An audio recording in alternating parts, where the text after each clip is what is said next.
Good morning mga moms! Kakagising ko lang pala. Nakalimutan ko, wala pa pala akong hilamos. Partida, naka-video pa naman ako. Ayun na nga, nag-iisip na naman ako kung ano na yung aming uulamin. Kaya ayun, napatingin muna ako sa labas. At habang tinitingnan ko siya, napapaisip ako kung ano ba talaga to. Imbis na nag-iisip ka kung ano yung uulamin, dumagdag pa to. Yun na nga, napapaisip na ako kung ano yung aming uulamin. Corn beef na lang, nalalagyan ko siya ng patatas para medyo may gulay naman yung aming ulam. Kaya binalatan ko na siya at ginayat ko na siya ng paganito para mabilis lang siyang lumambot.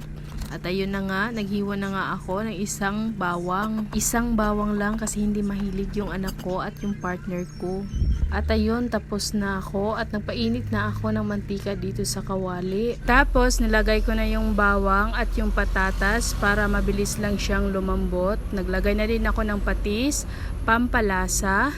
At ayun, hinalo ko na po siya para hindi siya magkadikit-dikit sa kawali. Tapos naglagay na din ako ng tubig para mabilis lang talaga siyang lumambot. Nagdagdag na rin ako ng paminta para medyo merong aroma naman yung ating nilutong ulam ngayon. Tapos nilagay ko na pala yung corn beef. Baka nagtataka kayo kung bakit inuna ko yung patatas compare sa corn beef.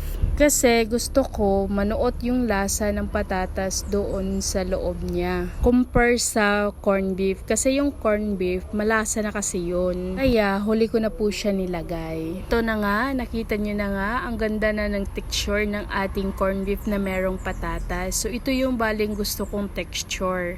At ayun, pakukuluan lang natin siya saglit, mga 1 minute lang. Sorry nga guys kung bakit nakikita nyo lagi akong halo ng halo kasi ayaw ko kasi yung masunog yung ilalim niyan. At ayun na nga, pwede na natin siyang hanguin at nakita nyo naman, 'di ba? Ang ganda niya talaga. Perfect na perfect talaga. So, hindi mo talaga makikita dyan na dry talaga siya masyado kasi meron pa siyang sabaw konti. Kasi ang pangit ng texture niya kapag medyo dry talaga siya masyado. So, ayan na nga siya. Pwede na po natin siyang kainin. So, magta-try tayo nito. At ayan na nga. Huwag nyo nang pansinin yung mukha ko dyan.